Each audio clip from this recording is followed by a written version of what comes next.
नमस्कार दोस्तों, स्वागत है आपके अपने यूट्यूब चैनल रीडिंग लवर्स पर। दोस्तों, आज की जो वीडियो में हम करने वाले हैं, आपका हरियाणा में जो टीचर एलिजिबिलिटी जो टेस्ट है टीजीपीटी या पीआरटी वाला, जो जुलाई में होगा, तो आपके एग्जामों के लिए महत्वपूर्ण क्वेश्चन आज की वीडियो में हम यहाँ पर लेकर आए हैं, जिसमें हमने सबसे पहले आपके बाल विकास एवं शिक्षा शास्त्र जो है इसके महत्वपूर्ण क्वेश्चनों को लिया है, जो कि हम उदाहरण के साथ करने वाले हैं, ताकि आपको जो क्वेश्चन जाए वो सही तरीके से समझ में आ जाए। और इसके बाद में जो अन्य सब्जेक्ट होगा उससे महत्वपूर्ण क्वेश्चन हम करेंगे।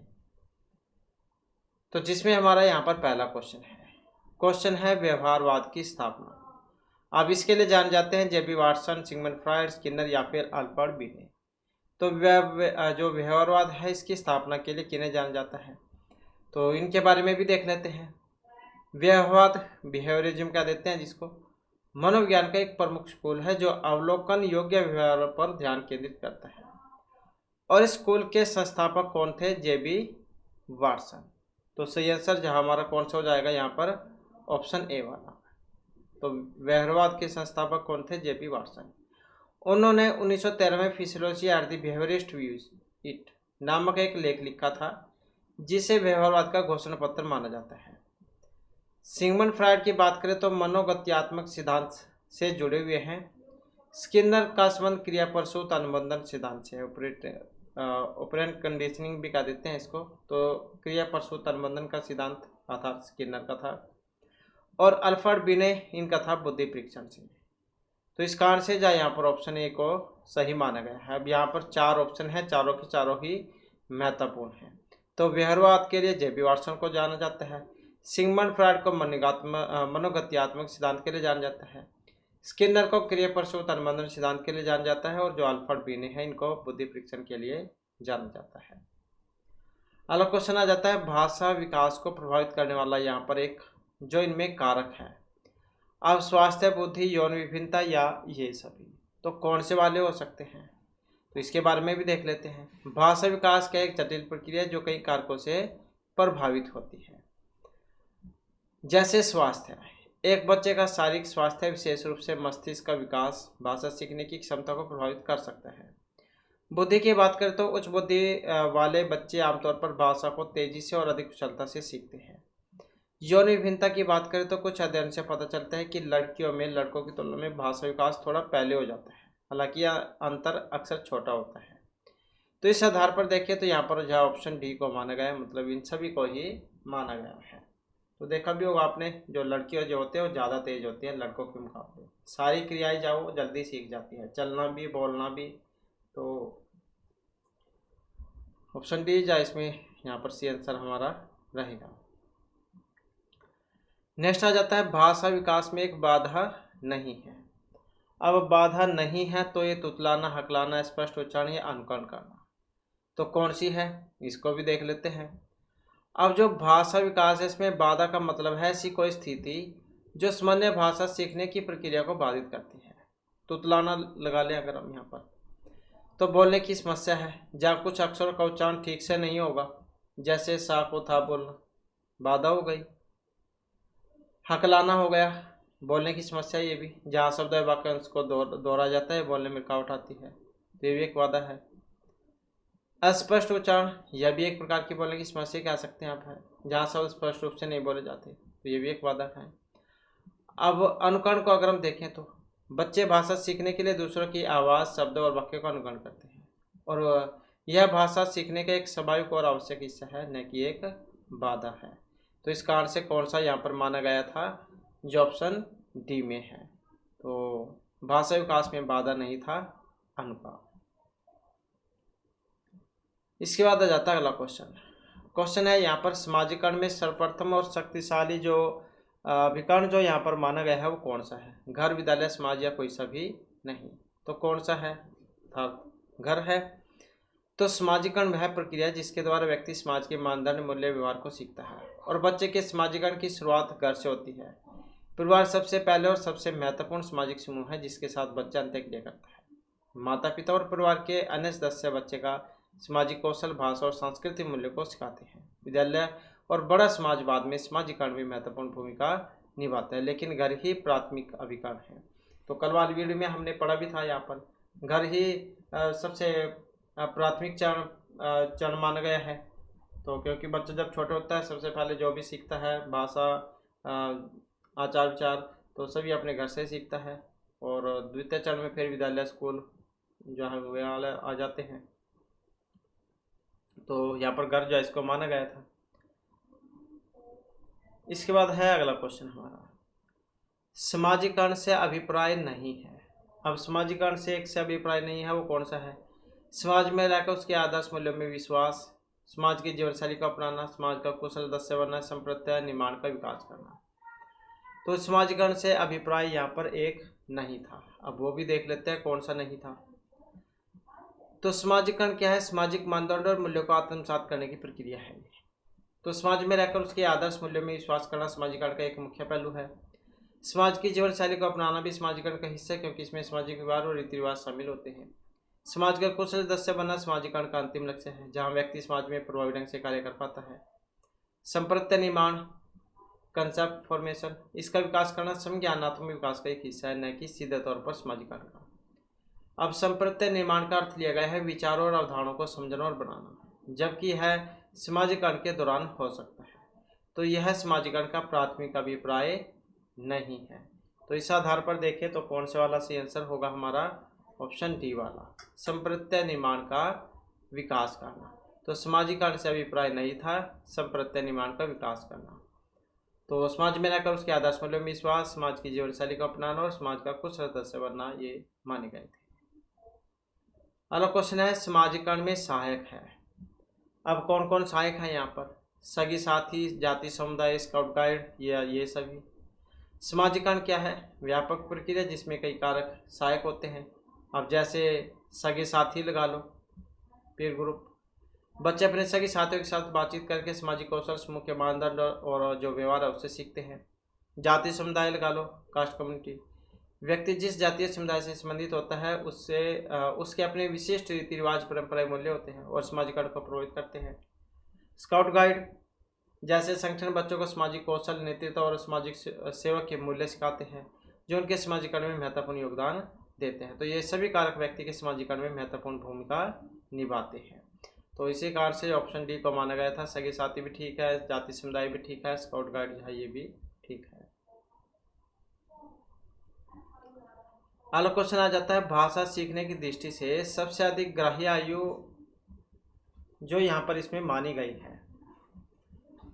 तो इसमें देखें तो जो है ये कौन से वाली है? अब जन्म से 3 की, 1 से 3, 2 से 5 या 3 से 6 वर्ष की, तो कौन से वाली है? तो इसके बारे में भी देख लेते हैं।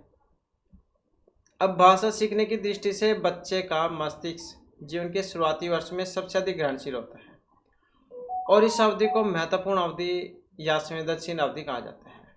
मनोवैज्ञानिक और भाषाविदों का मानना है कि लगभग जन्म से 3 वर्ष तक की आयु तक बच्चा ध्वनियाँ, शब्द और व्याकरण को सबसे तेजी से और स्वाभाविक रूप से सीखता है और इस दौरान वे अपने आसपास की भाषा को अवशोषित करते हैं और अपनी मातृभाषा की मूल संरचना को विकसित करते हैं। जैसे जैसे बच्चा बड़ा होता है, भाषा सीखने की यह सहज क्षमता थोड़ी कम होती जाती है।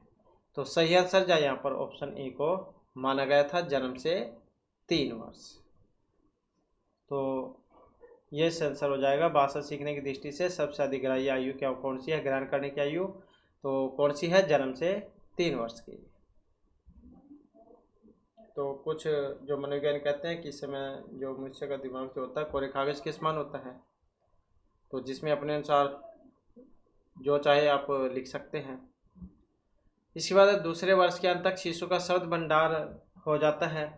अब ये 50, 10, 60 या 100 शब्द कितने हो जाता है दूसरे वर्ष के अंत तक शिशु का शब्द भंडार? तो एक शिशु के भाषा विकास में शब्द भंडार का बढ़ना एक महत्वपूर्ण मील का पत्थर है। सामान्य विकास के तहत दूसरे वर्ष लगभग 24 महीने के अंत तक शिशु का शब्द भंडार काफ़ी बढ़ जाता है, जबकि व्यक्तिगत अंतर हो सकते हैं। आमतौर पर माना जाता है कि 2 वर्ष की आयु तक एक बच्चा लगभग 50 से 100 शब्दों को समझ सकता है और इस उम्र में वे 2 शब्द के वाक्यांश पानी दो भी बनाना शुरू कर देता है। तो यहाँ पर सही उत्तर की बात करें तो ऑप्शन डी जो है इसको माना गया था, अर्थात 100 शब्द यहाँ पर इसमें माना गया है। तो हो सकता है आपको 50 से 100 वाला भी देखने को मिल जाए एग्जाम में।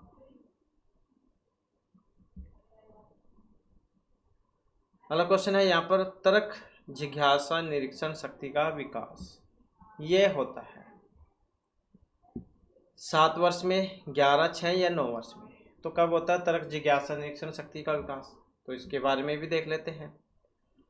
अब संज्ञानात्मक विकास के सिद्धांत के अनुसार तर्क मतलब रीजनिंग, जिज्ञासा क्यूरियोसिटी और निरीक्षण शक्ति ऑब्जर्वेशन पावर, इसका विकास धीरे धीरे होता है। जिन पियाजे का संज्ञानात्मक विकास के चरणों के अनुसार ठोस क्रियात्मक अवस्था लगभग 7 से 11 वर्ष की आयु तक होती है और इस अवस्था में बच्चे तार्किक रूप से सोचना शुरू कर देते हैं, चीज़ों का निरीक्षण करते हैं और उनमें जिज्ञासा बढ़ती है।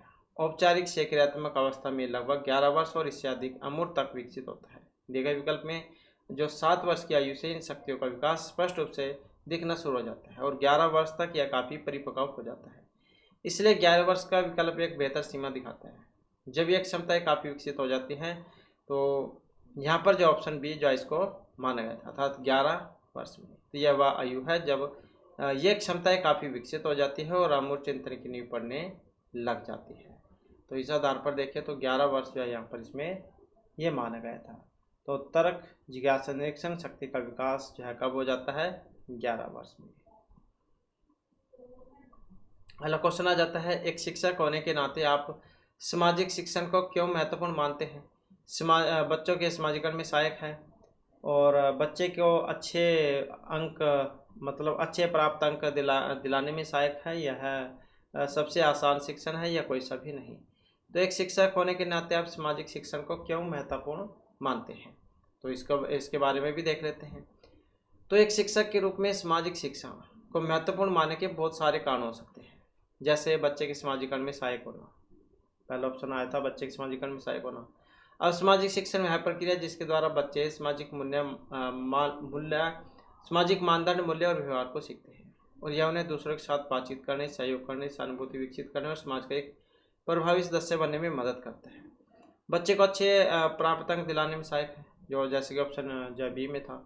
तो जबकि सामाजिक कौशल अप्रत्यक्ष रूप से एकात्मिक प्रदर्शन में मदद कर सकता है, जैसे समूह कार्य में, तो ये सामाजिक शिक्षण का प्राथमिक उद्देश्य नहीं है। और ऑप्शन अगर हम यहाँ पर जो सी को देखें, सबसे आसान शिक्षण की बात हुई थी इसमें, तो सामाजिक शिक्षण हमेशा आसान नहीं होता, खासकर जब बच्चों को जटिल सामाजिक स्थितियाँ, भावनात्मक विनिमय का सामना करना पड़ता है। तो इसलिए प्राथमिक और सबसे महत्वपूर्ण कारण है कि यह बच्चे के समाजीकरण में सीधे तौर पर सहायक होता है। तो जैसा कि ऑप्शन ए में दिया गया था। तो एक शिक्षक होने के नाते आप सामाजिक शिक्षण को क्यों महत्वपूर्ण मानेंगे? बच्चे के समाजीकरण में ये सहायक होने के कारण। नेक्स्ट क्वेश्चन है हमारा, प्रतिदंडात्मक समाजीकरण की अवस्था कहा गया है? अब शैशव, बाल्य, किशोर या प्रौढ़? तो प्रतिदंडात्मक समाजीकरण की जो यहाँ पर अवस्था है वो कौन से वाली है? ये प्रतिद्वंदात्मक है, प्रतिद्वंदात्मक समाजीकरण की अवस्था। तो कौन से वाली अवस्था थी, इसके बारे में भी देख लेते हैं। अब जैसे प्रतिद्वंदात्मक समाजीकरण क्या है? यह वह प्रक्रिया जिसमें व्यक्ति भविष्य की भूमिका या स्थिति के लिए तैयारी करता है और उससे संबंधित व्यवहार, मूल्य और दृष्टिकोण सीखता है, और यह अक्सर किसी नए समूह में शामिल होने या किसी नई भूमिका निभाने से पहले होता है। तो इसका भी उदाहरण देख लेते हैं। शैशवावस्था जन्म से लगभग 2 वर्ष तक की होती है। 4 अवस्थाएं होती है, शैशव, बाल्य, किशोर, युवा।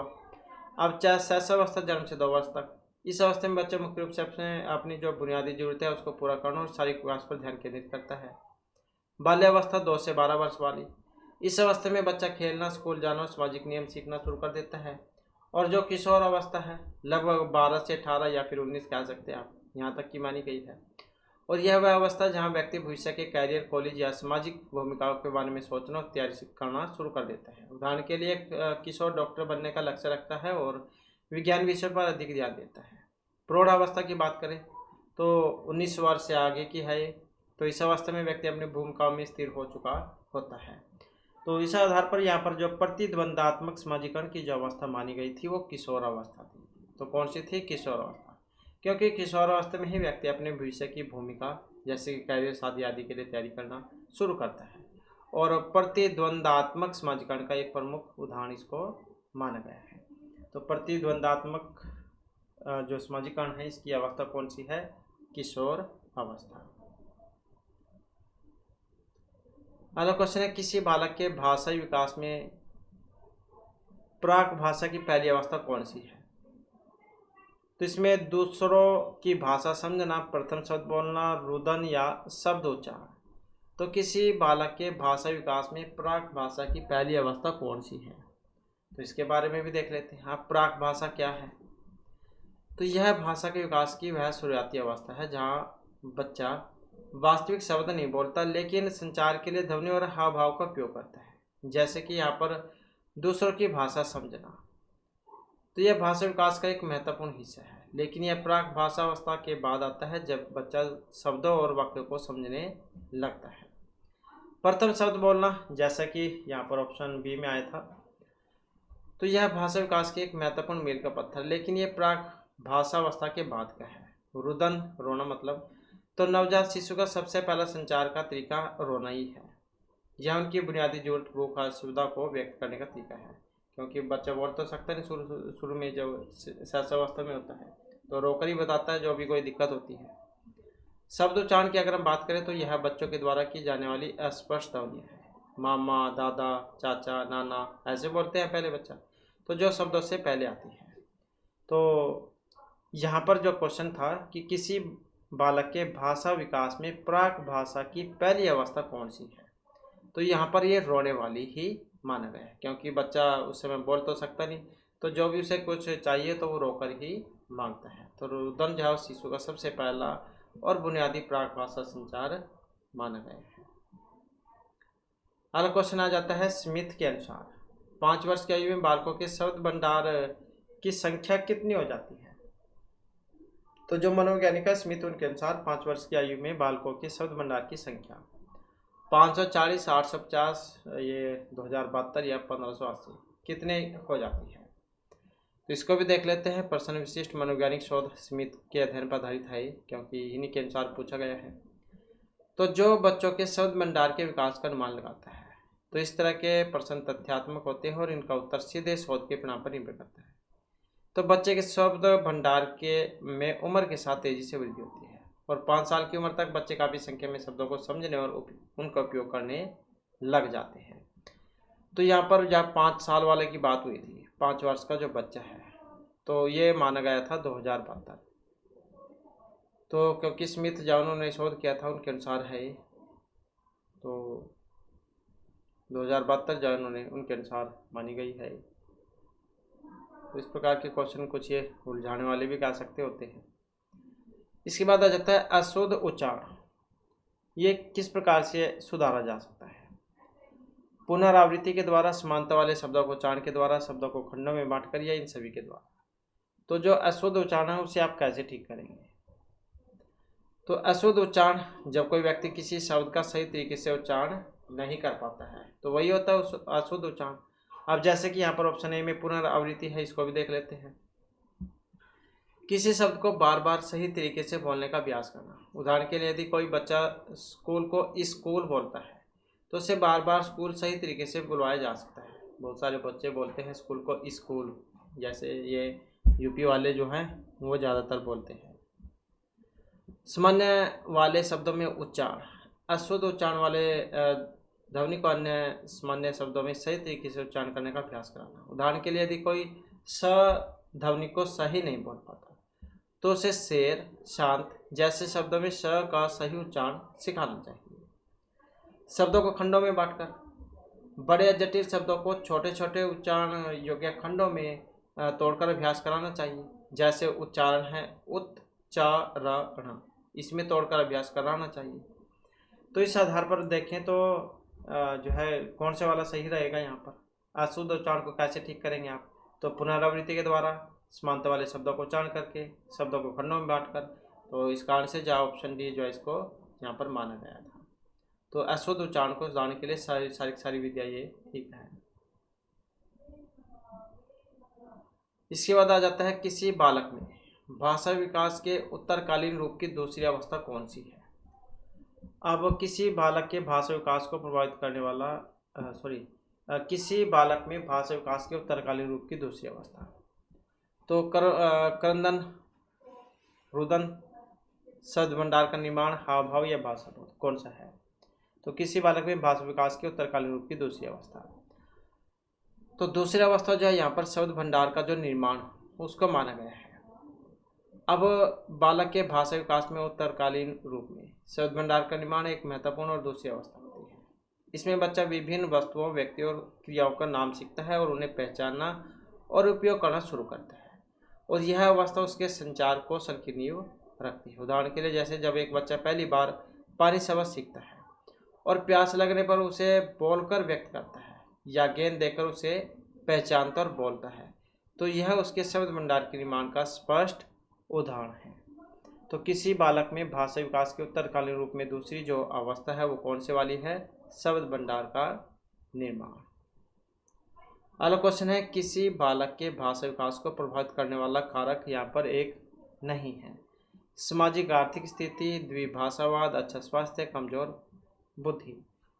तो किसी बालक के भाषा विकास को प्रभावित करने वाला एक कारक नहीं है। कौन सा? ये वाला, अच्छा स्वास्थ्य। तो अच्छा स्वास्थ्य क्या है? अच्छा स्वास्थ्य वह अच्छा स्वास्थ्य या तो भाषा विकास के लिए एक आवश्यक और सकारात्मक स्थिति है। अन्य सभी कारक सामाजिक आर्थिक स्थिति, द्विभाषावाद, कमजोर बुद्धि भाषा विकास की गति या गुणवत्ता को अलग अलग तरीके से प्रभावित करते हैं। तो एक स्वस्थ बच्चा बेहतर तरीके से सीखता है। तो जैसे उदाहरण के लिए अगर हम देखें तो एक स्वस्थ बच्चा जिसमें पोषण की कोई कमी नहीं है और जिसके सुनने और बोलने के अंग ठीक से काम कर रहे हैं तो वह भाषा को अधिक आसानी से सीख पाएगा, जबकि कुपोषित या बीमार बच्चे को अधिक कठिनाई हो सकती है। इसलिए अच्छा स्वास्थ्य भाषा विकास को बाधित करने वाला कारक नहीं है, बल्कि उसे सुगम बनाने वाला कारक है। तो किसी बालक के भाषा विकास को प्रभावित करने वाला कारक जो है नहीं था अच्छा स्वास्थ्य, क्योंकि सामाजिक आर्थिक स्थिति भी प्रभावित कर सकती है, द्विभाषावाद भी कर सकता है, दो भाषा जहाँ पर बोली जाती है, बच्चा उलझ जाता है कौन से सीखे कौन सी भाषा न सीखे, कमजोर बुद्धि। तो ये सारे हैं, बस इस अच्छा स्वास्थ्य जो है इसको छोड़कर। इसके बाद आ जाता है निम्न में से भाषा शिक्षण का एक सिद्धांत नहीं है। रुचि का सिद्धांत, व्यक्तिगत भिन्नता का सिद्धांत, क्रिया का सिद्धांत या ये सभी। तो भाषा शिक्षण का सिद्धांत है तो कौन सा है? ये इन सभी को ही माना गया था। अब भाषा शिक्षण के लिए सभी तीन सिद्धांत, रुचि का, व्यक्तिगत भिन्नता का और क्रिया का सिद्धांत, ये सारे महत्वपूर्ण माने गए हैं। अब रुचि का सिद्धांत क्या है? तो बच्चे की रुचि भाषा सीखने की प्रक्रिया को प्रभावी बनाती है, और यदि बच्चा विषय में रुचि लेता है तो वह सीखने के लिए अधिक प्रेरित होगा। तो जैसे कि पहले भी बहुत सारे मनोवैज्ञानिकों ने इस पर अपने उदाहरण भी दिए हैं। तो ये आप अपने से भी लगा सकते हैं। जिस काम को करने में आपका मन होता है तो उसे आप बहुत सफाई से, अच्छे तरीके से और जल्दी कर लेते हैं, लेकिन जिस काम को करने में आपका मन नहीं होता तो आप उसे मन मार के तो करेंगे, अच्छा भी नहीं करेंगे और हो सकता है ना भी करें। तो रुचि का होना जरूरी है। व्यक्तिगत भिन्नता का सिद्धांत अगर हम देखें तो प्रत्येक बच्चा अपनी गति और अपनी शैली से सीखता है। प्रभावी शिक्षक को इन व्यक्तिगत भिन्नताओं को समझना और तदनुसार अपने शिक्षण विधियों को अनुकूलित करना चाहिए। क्रिया का सिद्धांत अगर हम देखें तो भाषा सीखने में सक्रिय भागीदारी, सुनना, बोलना, पढ़ना, लिखना महत्वपूर्ण है। बच्चे करके सीखने से अधिक सीखते हैं।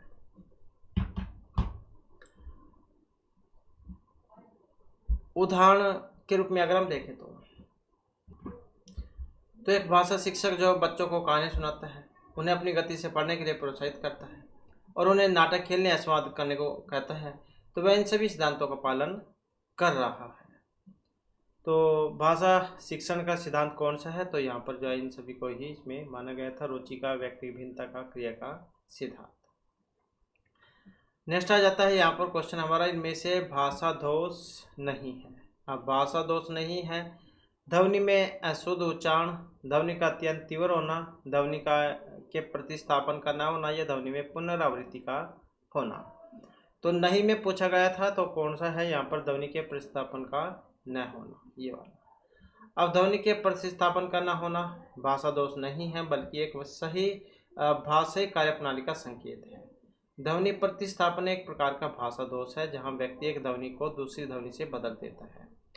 रेल को लेल बोलना, यदि वह प्रतिस्थापन नहीं हो रहा है तो इसका मतलब है व्यक्ति सही ढंग से उच्चारण कर रहा है और उसमें यह विशेष भाषा दोष नहीं है। जैसे कि यदि कोई बच्चा बिना किसी ध्वनि को बदले क को ट या स को स न कहकर सही शब्दों को उच्चारण करता है तो यह दिखाता है कि उसमें ध्वनि प्रतिस्थापन का दोष नहीं है। इसके विपरीत ध्वनि में शुद्ध उच्चारण, ध्वनि का अत्यंत तीव्र होना और ध्वनि में पुनरावृत्ति सभी भाषा दोष की श्रेणियों में आएंगे। तो ध्वनि का प्रतिस्थापन का ना होना, इसको यहाँ पर इसमें माना गया है, तो ये भाषा दोष की श्रेणी में नहीं आएगा।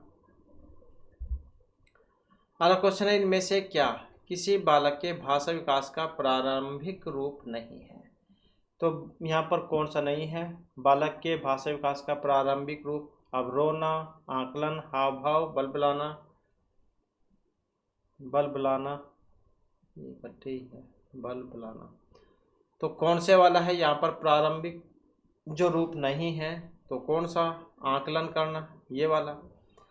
तो बालक के भाषा विकास के प्रारंभिक रूपों में रोना मतलब अपनी जरूरतों को व्यक्त करना, हाव भाव गैर मौखिक संचार और बलबलाना ध्वनियाँ निकालना ही शामिल है। आकलन मतलब असेसमेंट या फिर एवल्यूशन कह देते हैं। भाषा विकास का एक प्रारंभिक रूप नहीं है, बल्कि यह सीखने के बाद की प्रक्रिया है जहाँ किसी की समझ या क्षमता का मूल्यांकन किया जाता है। भाषा विकास में आकलन बाद में आता है जब बच्चा भाषा का प्रयोग करना शुरू कर देता है। जैसे कि यहाँ पर एक नवजात शिशु रोकर अपनी भूख या असुविधा बताता है और कुछ महीने के बाद वह बाबा दादा जैसी ध्वनि निकालता है, बलबलाना हो गया, और वह हाथ हिलाकर टाटा भी करता है, ये उसके हाव भाव हो गए। तो ये सभी भाषा विकास के शुरुआती रूप हैं। जबकि किसी की भाषा क्षमता का आकलन करना बच्चे के काफ़ी बड़ा होने के बाद की प्रक्रिया होता है। तो किसी बालक के भाषा विकास का एक प्रारंभिक रूप यहाँ पर नहीं था आकलन करना, तो जो ऑप्शन बी में यहाँ पर आया था। अगला क्वेश्चन आ जाता है हमारा, समाजीकरण वह प्रक्रिया है जिसे बच्चे व वयस्क सीखते हैं। अब समाजीकरण वह प्रक्रिया जिसे बच्चे व वयस्क सीखेंगे। अब किससे? परिवार से, विद्यालय से, श्रेष्ठ जन से या इन सभी से? तो किससे सीखेंगे? तो इस आधार पर अगर हम देखें तो यहाँ पर ऑप्शन डी को माना गया था, तो ये सारे आ जाएंगे समाजीकरण में। तो समाजीकरण क्या है? एक आजीवन चलने वाली प्रक्रिया है जिसके द्वारा व्यक्ति समाज के नियम, मूल्य, विश्वास, व्यवहार को सीखता है और आत्मसात करता है। और यह प्रक्रिया केवल एक स्रोत तक ही सीमित नहीं है, बल्कि विभिन्न सामाजिक संस्थाओं और व्यक्तियों के माध्यम से होती है। परिवार, विद्यालय, मित्र समूह, श्रेष्ठ जन जिसमें बड़े बुजुर्ग ये रोल मॉडल के रूप में हैं, और मीडिया सभी समाजीकरण के महत्वपूर्ण कारक हैं। जैसे कि यहाँ पर एक बच्चा सबसे पहले अपने परिवार में माता पिता, भाई बहनों से उठना बैठना, बोलना और प्राथमिक मूल्य सीखता है। फिर विद्यालय में वह दोस्तों और शिक्षकों से सहयोग, अनुशासन और ज्ञान प्राप्त करता है। समाज के श्रेष्ठ जन, धार्मिक नेता, सामुदायिक लीडर से भी वह नैतिक मूल्य और परंपराएं सीखता है। तो इसलिए समाजीकरण सभी से ही होता है। तो क्योंकि जब तक स्कूल में नहीं जाता बच्चा तब तक तो अपने परिवार से सब कुछ सीखेगा, उसके बाद उसके मित्र प्यारे भी बनेंगे, आस पड़ोस में खेलेगा भी, स्कूल में भी जाएगा, तो दो चार आदमी में बैठेगा भी जाकर, तो इन सभी से सीखेगा। इसके बाद है विद्यालय बच्चों का अपने परिवार, जाति, आस पड़ोस से अर्जित किस तो विद्यालय बच्चों को अपने परिवार, जाति, आस पड़ोस से अर्जित किस दृश्य प्रवृत्ति, यहाँ पर ये दृश्य प्रवृत्ति है, किस दृश्य प्रवृत्ति को दूर कर उसका समाजीकरण करते हैं। तो संकीर्णता आ गई, अंधविश्वास है, कुरीतियाँ है, या इन सभी, ये सभी है। तो विद्यालय बच्चों को अपने परिवार, जाति, आस पड़ोस से अर्जित किस दृश्य प्रवृत्ति को दूर कर उसका समाजीकरण करते हैं।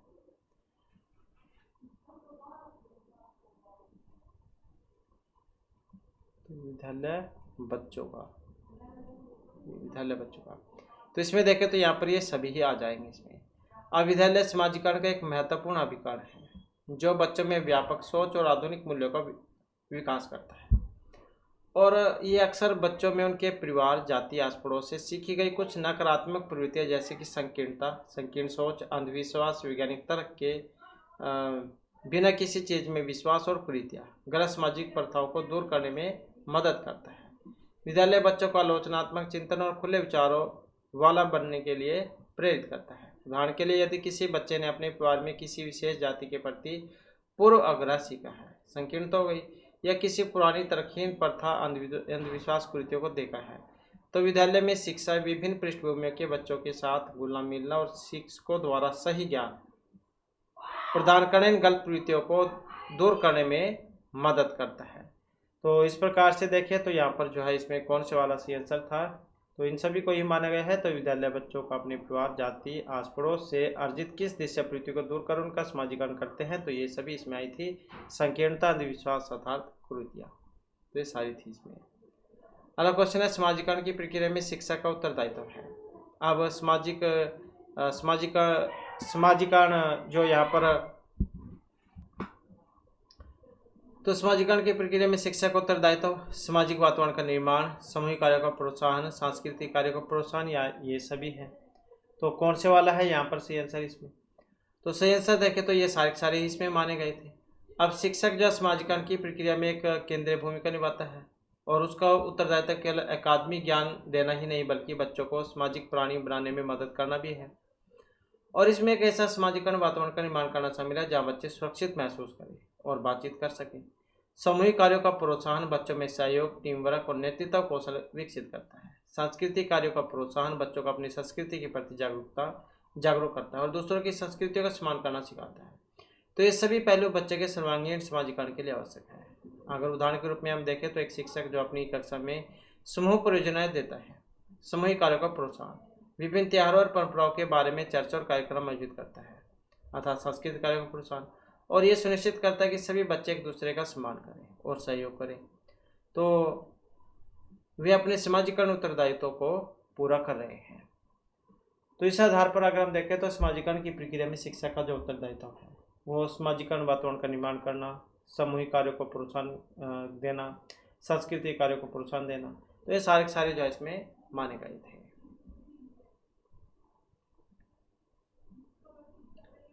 नेक्स्ट आ जाता है विद्यालय समाजीकरण के क्षेत्र में न केवल इसका अभिकरण है पितु समाज की सांस्कृतिक प्रगति का भी है। तो विद्यालय समाजीकरण के क्षेत्र में न केवल इसका अभिकरण है पितु वह समाज की सांस्कृतिक प्रगति का है। अब इसमें संरक्षक, शोधक, ये आलोचक या फिर समर्थक, तो इसमें देखें तो कौन से वाला है? तो संरक्षक यही है यहाँ पर, ऑप्शन ए वाला। अब विद्यालय समाजीकरण की क्या है, एक महत्वपूर्ण अभिकरण है और यह न केवल बच्चों को सामाजिक बनाने में काम करता है बल्कि यह समाज की सांस्कृतिक प्रगति का संरक्षक भी है। विद्यालय अपनी शिक्षा के माध्यम से समाज के मूल्य, परंपरा और ज्ञान और विरासत को एक पीढ़ी से दूसरी पीढ़ी तक पहुंचाता है, जिससे संस्कृति का संरक्षण होता है। उदाहरण के रूप में देखें तो विद्यालय में इतिहास, साहित्य और कला की शिक्षा के माध्यम से छात्र अपनी संस्कृति की पहचान करते हैं और इसके महत्व को समझते हैं। वे राष्ट्रीय गीत, लोक कथा और पारंपरिक कला रूप के बारे में सीखते हैं, जिससे सांस्कृतिक तत्व पीढ़ी दर पीढ़ी जीवित रहते हैं। तो इस प्रकार से विद्यालय सांस्कृतिक विरासत को भविष्य के लिए संरक्षित करता है। तो इसी कारण से यहाँ पर विद्यालय समाजीकरण के क्षेत्र में न केवल इसका अभिकरण है अपितु समाज की संस्कृति प्रगति का माना गया है संरक्षक। इसके बाद आ जाता है बालक के समाजीकरण विकास में सबसे महत्वपूर्ण है। तो बालक के सामाजिक विकास में सबसे महत्वपूर्ण क्या है?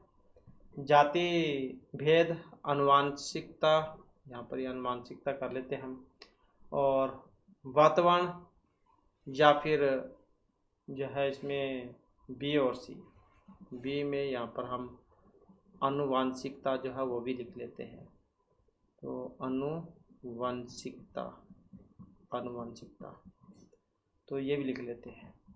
तो इसमें दोनों ही थे, अनुवांशिकता भी था और साथ में जो वातावरण है ये भी था इसमें। तो बालक के सामाजिकरण विकास में वातावरण सबसे महत्वपूर्ण कारक है। वातावरण तो है ही, तो वातावरण में सभी चीज़ें शामिल है जो बच्चों को चारों ओर से घेरती है, जिसमें परिवार भी आ गया, उसका स्कूल भी है, दोस्त भी है, समुदाय भी है, सांस्कृतिक मूल्य है, सामाजिक नियम भी है। तो बच्चे इन्हीं पर्यावरण कारकों से अंतःक्रिया करके सामाजिक कौशल व्यवहार को सीखते हैं। हालांकि आवश्यकता भी विकास को प्रेरित करते हैं, लेकिन उन्हें पूरा करने के लिए जिस सामाजिक प्रयास की जरूरत होती है वे वातावरण ही प्रदान करता है। उदाहरण के लिए यदि कोई बच्चा एक ऐसे वातावरण में पलता है जहाँ सहयोग, बातचीत और विभिन्न संस्कृतियों का सम्मान सिखाया जाता है तो उसका समाजीकरण बेहतर होगा और वह अधिक सामाजिक कौशल विकसित करेगा। इसके विपरीत एक नकारात्मक अलगाव वाले वातावरण में बच्चे का सामाजिक विकास बाधित हो सकता है। उसी से लगा लो बहुत सारे हैं जिनके अपने आस पड़ोसी लगा लो, पड़ोसी जिनके बहुत ज़्यादा खराब होते हैं, गंदे होते हैं, लड़ते रहते हैं, हमेशा गाली गलौज करते हैं, तो बच्चा भी वही सीखता है और बच्चे के ऊपर उसका ज़्यादा असर जरूर पड़ता है। तो आस पड़ोस वो ठीक होना चाहिए। क्योंकि वातावरण का प्रभाव बच्चे के ऊपर जरूर पड़ता है, चाहे वो अपने परिवार का है, विद्यालय का है या आस पड़ोस का कहीं का भी है। अगला क्वेश्चन आ जाता है प्रतिद्वंदात्मक समाजीकरण की अवस्था ये कहा गया है। तो प्रतिद्वंदात्मक समाजीकरण की अवस्था शैशव, बाल्य, किशोर या प्रौढ़ कौन से वाली है? तो बाल्यावस्था माना गया है प्रतिद्वंदात्मक समाजीकरण की अवस्था।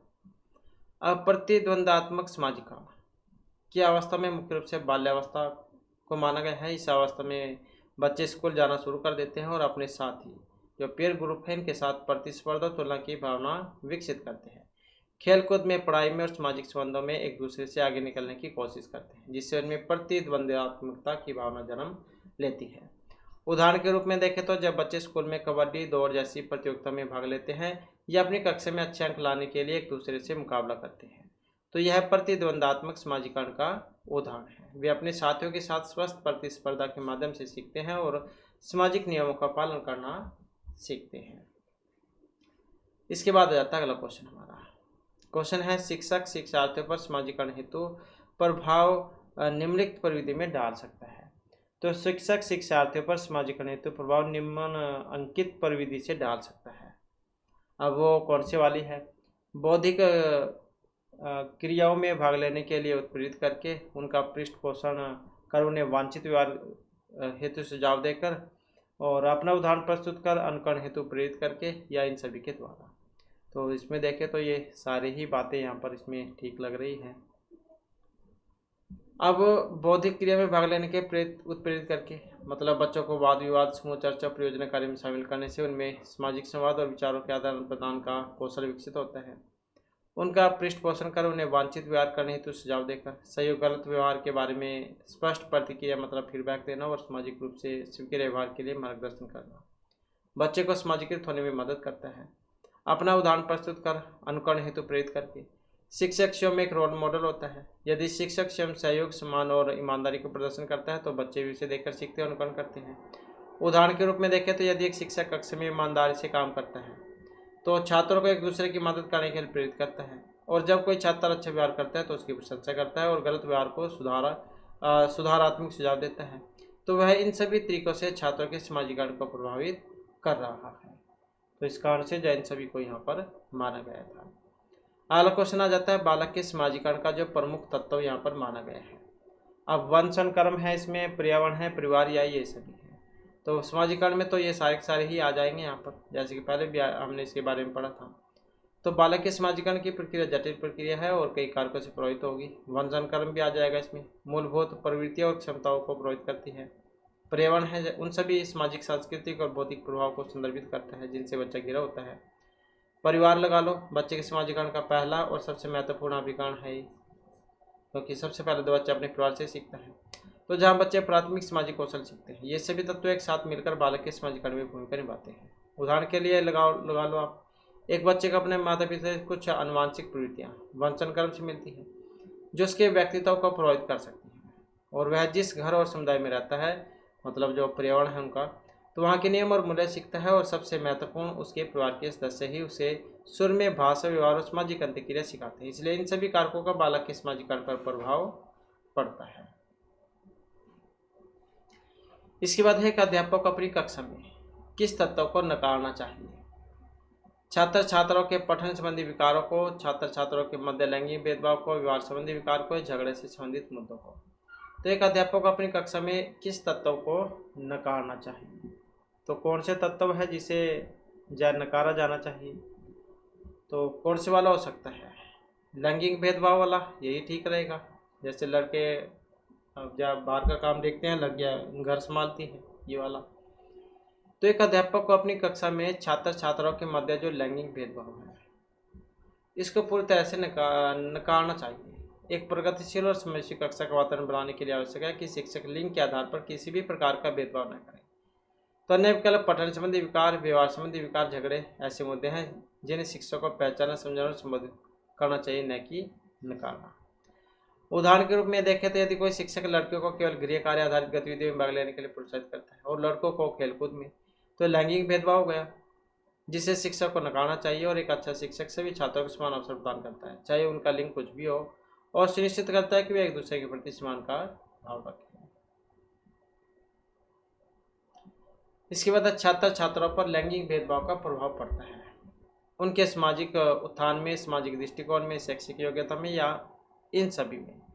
तो छात्र छात्राओं पर लैंगिक भेदभाव का प्रभाव पड़ता है। अब इसमें भी देखें तो कौन से वाला ठीक है, तो यहाँ पर भी सारी बातें ठीक है इसमें। अब लैंगिक भेदभाव, इसका छात्र छात्राओं पर बहुआयामी नकारात्मक प्रभाव पड़ता है और यह उनके सामाजिक उत्थान को बाधित कर सकता है और उन्हें समाज में समान अवसर नहीं मिलते और यह उनके सामाजिक दृष्टिकोण को संकीर्ण भी बना सकता है, जिससे वे रूढ़िवादिता और पूर्वाग्रह को अपना सकते हैं और साथ ही यह उनकी शैक्षिक योग्यता को भी प्रभावित कर सकता है यदि उन्हें सीखने के समान अवसर नहीं मिलते हैं या उनकी क्षमताओं को लिंग के आधार पर कम आंका जाता है। उदाहरण के रूप में यदि एक समाज या स्कूल में लड़कियों को विज्ञान या गणित पढ़ने से हतोत्साहित किया जाता है क्योंकि उसे लड़कों का विषय माना जाता है, तो यह उनके शैक्षिक विकास को रोकेगा, उनके सामाजिक दृष्टिकोण को सीमित करेगा और उनके भविष्य के सामाजिक उत्थान को भी बाधित करेगा। तो इस कारण से जो इन सभी को यहाँ पर माना गया था। इसके बाद है लैंगिक भेदभाव को दूर करने के लिए शिक्षा व्यवस्था में आवश्यक उपाय क्या है। छात्र छात्राओं के लिए असमान प्रावधान, छात्र छात्राओं के लिए समान प्रावधान, छात्रों के लिए विशिष्ट प्रावधान या इनमें कोई सा भी नहीं। तो कौन सी वाली बात इसमें ठीक लग रही है? समान वाली ठीक बात है, छात्र छात्राओं के लिए समान प्रावधान वाली, यही बात ठीक है इसमें। अब लैंगिक भेदभाव जो उसको दूर करने के लिए शिक्षा व्यवस्था में छात्र छात्राओं के लिए समान प्रावधान सबसे आवश्यक उपाय है। इसका मतलब है कि सभी छात्रों को उनके लिंग की परवाह किए बिना शिक्षा के समान अवसर, समान संसाधन, समान प्रोत्साहन मिलना चाहिए। असमान केवल विशिष्ट प्रावधान भेदभाव की ओर बढ़ावा दे सकता है। उदाहरण के लिए लगा लो, जैसे एक स्कूल है, इसमें लड़कों और लड़कियां दोनों के लिए विज्ञान प्रयोगशाला, खेल के मैदान, पुस्तकालय, कैरियर परामर्श सेवा तक समान पहुंच होनी चाहिए और शिक्षक को सभी छात्रों को समान रूप से प्रोत्साहित करना चाहिए ताकि अपनी रुचि के अनुसार किसी भी विषय या गतिविधि में भाग ले, न कि लिंग के आधार पर उन्हें सीमित करें। अगला क्वेश्चन है, समाजीकरण की प्रक्रिया में किसी बच्चे के सामाजिक मूल्यों और सामाजिक प्रतिमानों को सीखने की संभावना निर्भर करती है। अब शारीरिक वृद्धि पर, साथी समूह, बच्चे के घर के पास स्थित मंदिर या कोई सा भी नहीं। तो किस पर ये निर्भर करेगी? अब इसमें अगर हम देखते हैं तो बच्चे का जो साथी समूह है, कैसे बच्चों के साथ रहता है, वो इसी पर निर्भर करेगी। असमाजीकरण की प्रक्रिया जो है, इसमें किसी बच्चे के सामाजिक मूल्यों और सामाजिक प्रतिमा को सीखने की संभावना पर बच्चे के साथी समूह मतलब पीयर ग्रुप पर गहरा प्रभाव पड़ता है। परिवार के बाद साथी समूह बच्चे के जीवन में एक प्रमुख समाजीकरण अभिकरण बन जाता है। बच्चे अपने साथियों से बातचीत, खेल और सहकर्मी भाव के माध्यम से सीखते हैं कि क्या स्वीकार्य है, क्या नहीं। जैसे एक बच्चा है, अपने दोस्त से सीखता है कि कैसे साझा करना है, बारी का इंतजार करना है, टीम वर्क करना है, समूह के नियमों का पालन करना है। और यदि उसके साथी समूह में मानदेय और सम्मान जैसे मूल्य है तो बच्चा भी उन्हें अपनाना सीखेगा। साथी समूह के माध्यम से बच्चा अपने सामाजिक अपेक्षा और भूमिकाओं को बेहतर ढंग से समझता है। तो परिवार के बाद तो बच्चा अपने मित्र मंडली में ही रहता है।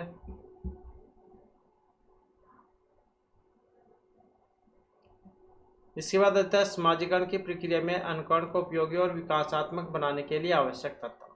परिवार एवं जो पड़ोस है और गांव शहर हो गया, देश, राजनीति, परिवहन एवं संचार साधन। तो समाजीकरण की प्रक्रिया में अनुकरण को उपयोगी और विकासात्मक बनाने के लिए आवश्यक तत्व कौन सा है? तो कौन सा है? परिवार एवं पड़ोस, यही वाला। अब समाजीकरण की जो प्रक्रिया, इसमें अनुकरण एक महत्वपूर्ण भूमिका निभाता है और इसे उपयोगी और विकासात्मक बनाने के लिए परिवार और पड़ोस सबसे आवश्यक तत्व है। बच्चा सबसे पहले अपने परिवार के सदस्य और पड़ोस में रहने वाले लोगों के व्यवहार, भाषा और मूल्यों का अनुकरण करता है और प्राथमिक समूह बच्चों के सामाजिक रूप से स्वीकार्य व्यवहार सीखने और विकसित करने के लिए मॉडल प्रदान करता है। उदाहरण के लिए यदि एक बच्चा है, अपने माता पिता और बड़े बहनों को देखकर कपड़े पहनना, खाना खाना, बोलना सीखता है। पड़ोस के बच्चों के साथ खेलकर वह साझा करने, नियमों का पालन करने, दूसरों के साथ बातचीत करने के तरीके सीखता है। यदि परिवार और पड़ोस सकारात्मक और स्वस्थ उदाहरण प्रस्तुत करते हैं तो बच्चे का अनुकरण उनके समाजीकरण के लिए अधिक उपयोगी और विकासात्मक होता है। नेक्स्ट क्वेश्चन आ जाता हमारा, इनमें से समाजीकरण विधि के प्रणेता है।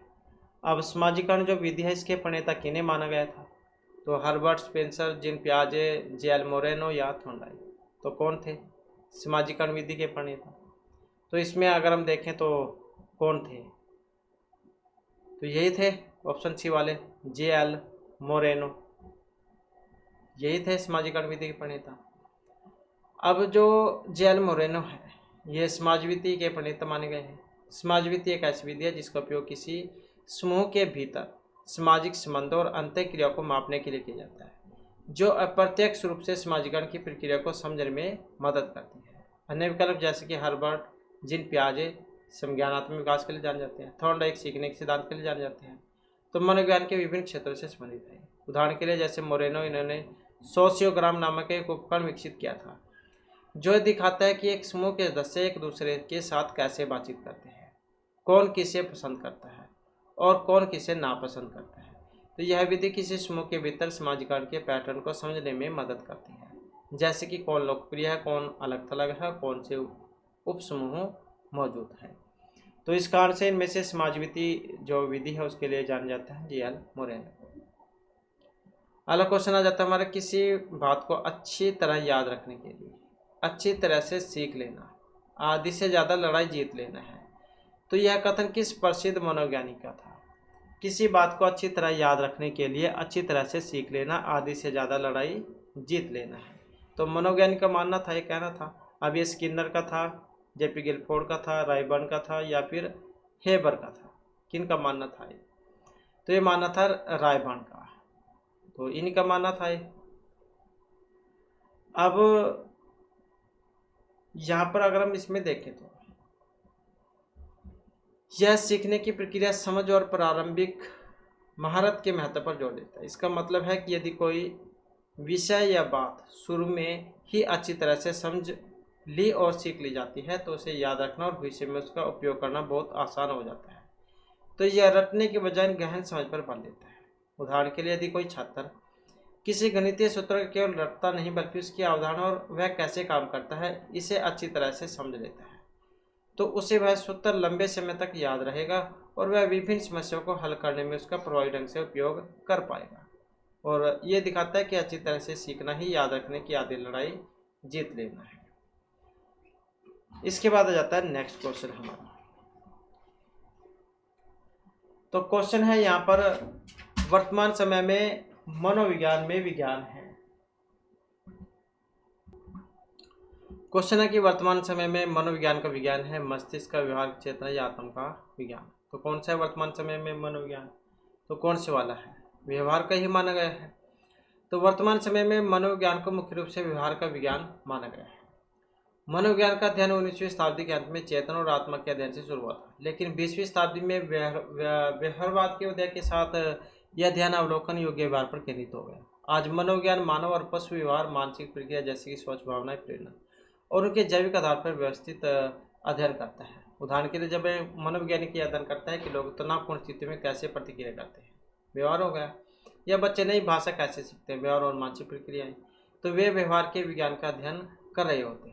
और इसमें केवल बाहरी क्रियाएं ही नहीं बल्कि आंतरिक मानसिक प्रक्रियाएं भी शामिल होती हैं जो व्यवहार को प्रभावित करती हैं। तो वर्तमान समय में मनोविज्ञान जो व्यवहार का विज्ञान माना गया है।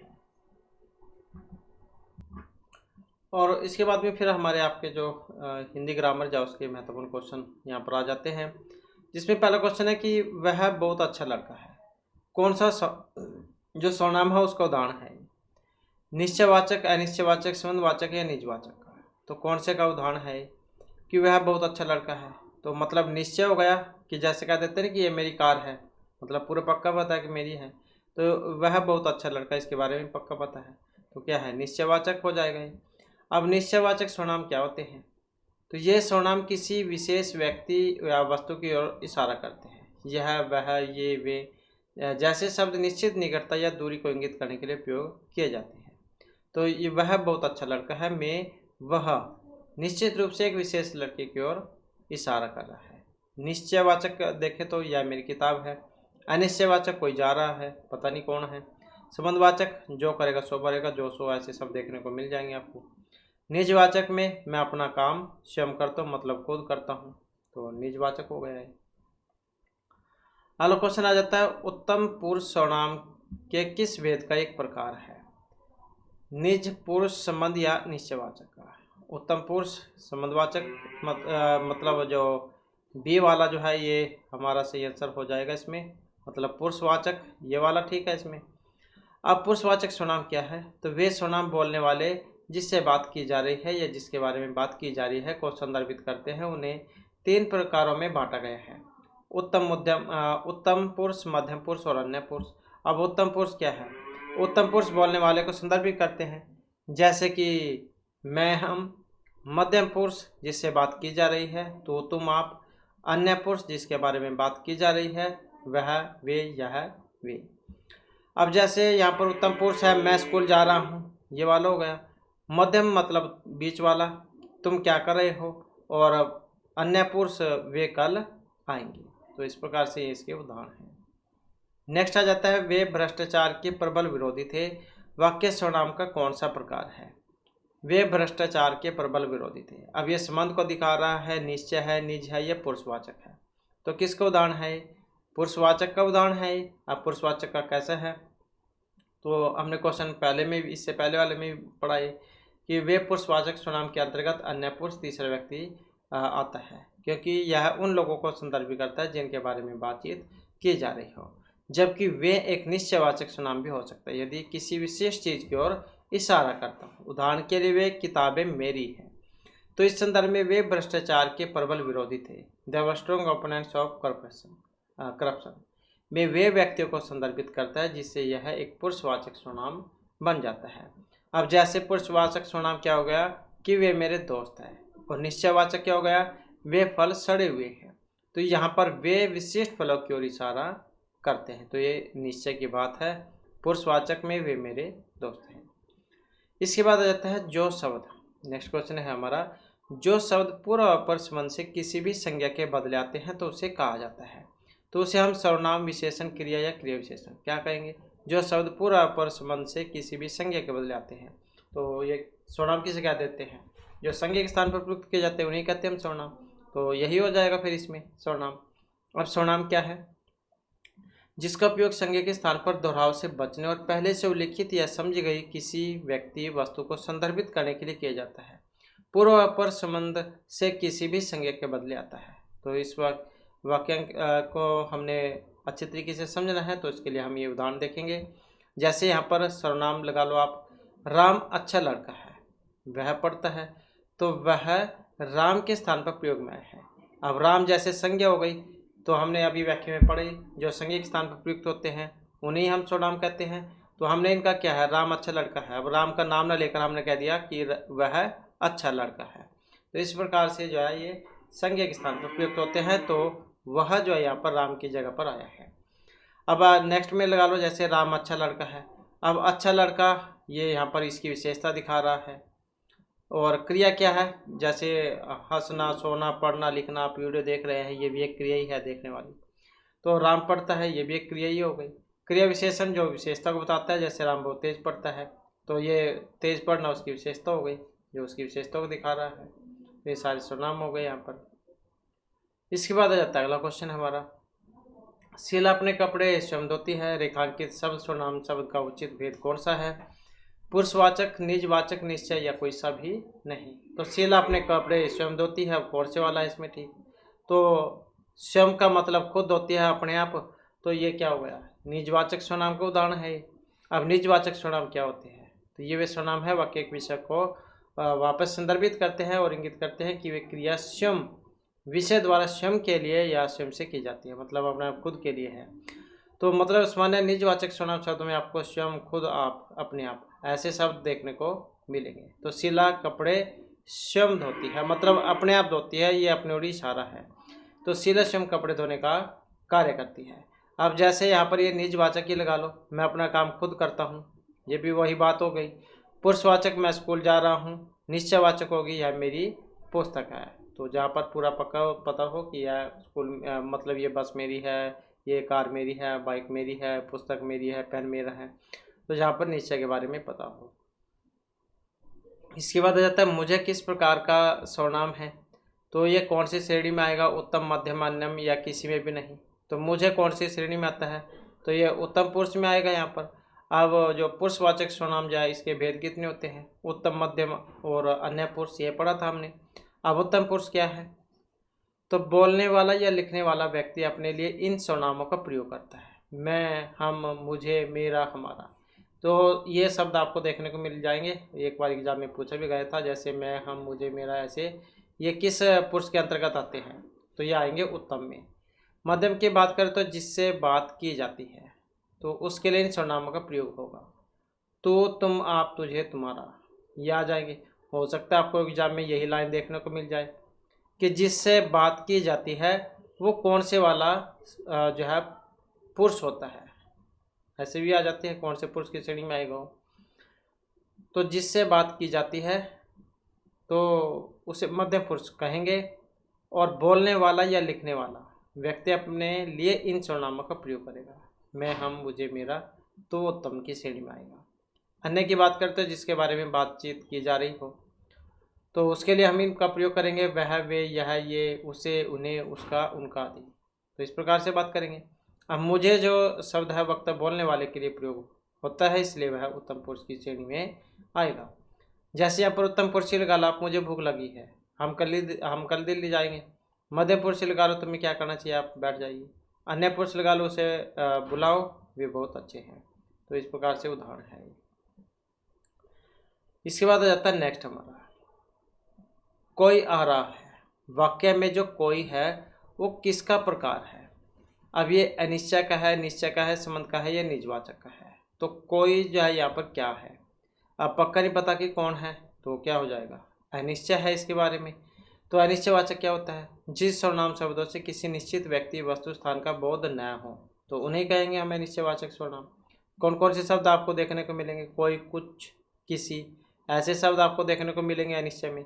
कोई आ रहा है, वाक्य में कोई से स्पष्ट नहीं है कि कौन आ रहा है, इसलिए क्या हो गया, अनिश्चयवाचक सर्वनाम हो गए। अब अनिश्चयवाचक सर्वनाम जैसे इसके उदाहरण लगा लो, दाल में कुछ पड़ा है, अब ये नहीं पता क्या पड़ा है, बाहर कोई खड़ा है, यहाँ पर भी कोई नहीं पता कौन है। निश्चयवाचक यह मेरी पुस्तक है, पक्का पता है मेरी है। वह तुम्हारा घर है, इसमें ही पक्का पता है, तो निश्चय हो गया। संबंधवाचक की बात करें तो जो मेहनत करेगा सो फल पाएगा, तो ये जो सो जो है ये संबंध को दिखा रहे हैं। निजवाचक की बात करें तो मैं अपना काम खुद करता हूँ, स्वयं, ये वाला। तो इस प्रकार से ये हो जाएंगे। अगला क्वेश्चन है, निम्नलिखित जोड़ों में से उत्तम पुरुष वाले जोड़ को बताइए। मैं, हम, तो, तुम, वह, वे, इससे, इन्होंने। अब उत्तम पुरुष वाला जोड़ा कौन सा है, इसमें उत्तम वाला कौन सा है, वेरी वेरी इंपॉर्टेंट तो क्वेश्चन है ही ये। तो इसमें मैं, हम वाला यही उत्तम की श्रेणी में आएगा, जैसे कि पहले भी क्वेश्चन आया था, हमने आपको बताया था उसमें। तो तुम ये मध्यम वाले में चल जाएगा, या वे ये अन्य पुरुष वाले में चल जाएगा। अब जैसे उत्तम पुरुष है, मैं स्कूल जाऊंगा, हम खेलते हैं। मध्यम वाले में तू कहाँ जा रहे हैं, तुम कब आओगे। और अन्य वाले में हो जाएगा वह सो रहा है, वे पढ़ रहे हैं। तो ये पहले भी आए थे, इनके उदाहरण हमने किए थे इसमें। इसके बाद आ जाता है अगला क्वेश्चन हमारा, पुरुषवाची सर्वनामों के विषय में दिए गए निम्नलिखित कथनों में से कौन से वाला एक सही नहीं है। अब एक ठीक नहीं है इसमें। वह का प्रयोग पुल्लिंग स्त्रीलिंग दोनों में हो सकता है। हमें उत्तम पुरुष कर्म कारक का बहुवचनीय रूप है। संबंध कारक में म का सही रूप मेरे को होता है, वह यह के साथ ने का प्रयोग संभव नहीं है। कौन से वाली बात ठीक है इसमें, कौन सा सही नहीं है, कौन से वाला, ये है यह के साथ ने का प्रयोग संभव नहीं है, ये वाला। तो यहाँ पर अगर हम देखें तो वह का प्रयोग पुल्लिंग स्त्रीलिंग दोनों में हो सकता है, बात तो ठीक है। वह लड़का खेल रहा है, अब पुल्लिंग हो गया। वह लड़की खेल रही है, स्त्रीलिंग हो गया। हमें उत्तम पुरुष कर्म कारक का बहुवचन रूप है, इसको भी देख लेते हैं। हम उत्तम पुरुष बहुवचन है। कर्म कारक का चिन्ह को होता है, जब हम को जोड़ते हैं तो हमें बनता है। जैसे शिक्षक ने हमें पढ़ाया है, मतलब हमको पढ़ाया है। संबंध कारक भी देख लेते हैं। म का सही रूप मेरे को होता है, म का संबंध कारक रूप मेरा, मेरी, मेरे, ये होता है। यह मेरा घर है, यह मेरे कपड़े हैं। यह के साथ ने का प्रयोग संभव नहीं है, तो यह कथन ठीक नहीं है। यह अन्य पुरुष सर्वनाम है और इसके साथ ने प्रसर्ग का प्रयोग संभव है, खासकर भूतकाल की क्रियाओं के साथ। जैसे इसने, मतलब यह ने, इसने यह काम किया, तो ये बात ठीक होगी। हालांकि हिंदी व्याकरण में यह और वह के साथ ने का प्रयोग कम होता है और इनकी जगह इसने, उसने का प्रयोग अधिक प्रचलित है। लेकिन यह के साथ ने के प्रयोग को व्याकरणिक रूप में गलत नहीं कहा जा सकता। यह इसने में बदल जाता है, इसलिए यह कहना कि संभव नहीं है, ये गलत है।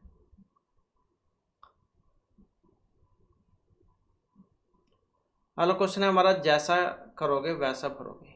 वाक्य में जो सर्वनाम आया है ये निज है, निजवाचक है, निश्चयवाचक है, संबंधवाचक है या फिर पुरुषवाचक सर्वनाम है। तो जैसा करोगे वैसा भरोगे किसको दिखा रहा है? संबंध को दिखा रहा है। अब संबंधवाचक सर्वनाम क्या है? तो जिन सर्वनाम से दो भिन्न बातों में संबंध प्रकट होता है उन्हें हम कहेंगे संबंधवाचक सर्वनाम। जो सो, जैसा वैसा, जितना उतना। जैसा करोगे वैसा भरोगे, तो जैसा और वैसा आपस में क्रिया और उसके परिणाम के बीच जो संबंध है उसको दिखा रहा है। अब जो जागेगा सो पाएगा, कह देते हैं मुहावरे के रूप में भी। जितनी चादर हो उतनी पैर पसारना चाहिए। निजवाचक का है, मैं अपना काम स्वयं करूँगा। निश्चय ये मेरी किताब है, पुरुषवाचक वह स्कूल जाता है, ये वाले हो जाएंगे। तो इस प्रकार से जो हमारे क्लास में महत्वपूर्ण क्वेश्चन थे, नेक्स्ट वीडियो भी इसमें आपके लिए नए जो महत्वपूर्ण क्वेश्चन हम लेकर आएंगे। और हमारे साथ अंत बनाने के लिए धन्यवाद।